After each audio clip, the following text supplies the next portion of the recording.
झटपट chicken curry. तर आज आपण बघूया ही झटपट करी कशी बनवायची ते. तर त्यासाठी मी घेतलं आहे चिकन 700 ते 800 ग्रॅम आणि आपण त्यात सगळे मसाले टाकायचे. हळद, तिखट, मीठ, धणा जिरा पावडर, मीठ मसाला, चिकन मसाला, आलं लसणाची पेस्ट, दही आणि टोमॅटो प्युरी. आता तुम्हाला टोमॅटो प्युरी मी आज रेडी वापरली आहे. ती तुम्हाला तुमच्याकडे नसेल तर एक मोठा टोमॅटो मिक्सरमध्ये फिरवून घ्या आणि तो वापरा. आणि मग महत्त्वाचा इन्ग्रेडियंट ह्याच्यात आहे तो म्हणजे बिरिस्टा. तर बिरिस्टा म्हणजे तळलेले ब्राऊन डीप फ्राय केलेले कांदे. आता मी हे जेव्हा वेळ असतो तेव्हा करून ठेवते आणि झिपलॉकमध्ये थंड झाल्यावर फ्रीझरमध्ये ठेवते, म्हणजे ते मला रेडी मिळतात किंवाही पटकन चिकन करायचं असेल तर. बिरिस्टामुळे खूप छान लागतो चिकन. आता मग आपण त्याच्यात टाकायचे दुसरा गरम मसाला, चिकन मसाला, मीठ आणि बटाटे आणि हे सगळं छान चोळून घ्यायचं. आमच्याकडे बटाटे अगदी मस्त आहेत चिकन मसाल्यामध्ये. तर असं हे मस्त सगळं मसाला ह्याला चोळून घ्यायचा आणि रेस्ट करा. तुम्हाला जर वेळ असेल तर 15 मिनटं, नाही तर तुम्ही डायरेक्ट पण शिजवू शकता.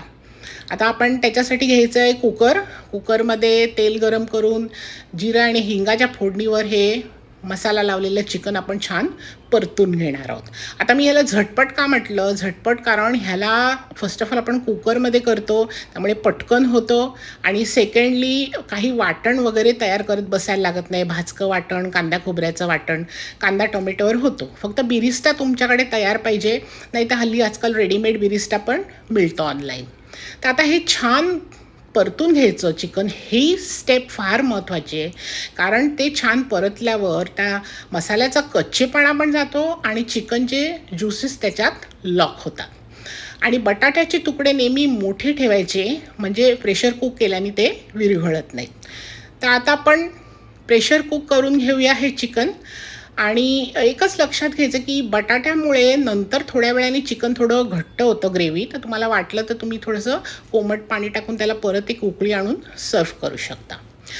तर आता आपला कुकर आपण उघडून पाहिलं तर चिकन आपलं मस्त शिजलं आहे आणि त्याला खूप सुंदर रंग आला आहे आणि फार छान तर्री देखील आली आहे.